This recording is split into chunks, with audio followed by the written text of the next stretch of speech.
Kauna-unahang obispo ng Lingayen, hiniling sa Vatican ng Lingayen Dagupan Archdiocese na ideklarang santo. Tunghayan sa RTV Presents.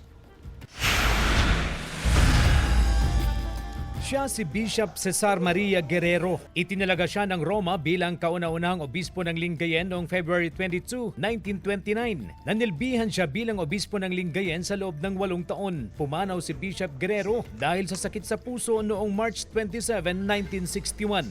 Mayroong mga bumubulong noong time ng kanyang libing.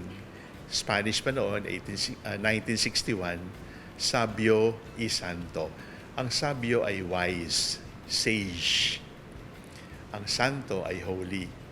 So ibig sabihin, noon pa mang time na inililibing siya, ang pakiramdam ng mga tao ay meron tayong isang obispo na marunong at banal. Ito ang dahilan kung bakit hiniling ng pamunuan ng Lingayen Dagupan Archdiocese na ideklara bilang santo si Bishop Guerrero. Pinagbigyan ng Vatican ang kahilingan ng Arsobispado na buksan ang investigasyon para sa beatification at canonization ni Bishop Guerrero. Sa March 27 alas 4 ng hapon, bubuksan ang tribunal para sa cause ng canonization ni Servant of God Cesar Maria Guerrero, kasabay ng ika-65 anibersaryo ng kanyang kamatayan. Pangungunahan ni Archbishop Villegas ang pag-iimbestiga sa kabanalan ng kanyang buhay upang patunayan ang sinasabi na sabio is santo o wise and holy ay totoong nangyari at totoong naranasan ng mga tao. Maggagather ng evidences, ang kailangan nating i-prove ay fame of sanctity. Fame of sanctity. Kailangan makita natin na hanggang ngayon ay kinikilala yung kanyang kabanalan.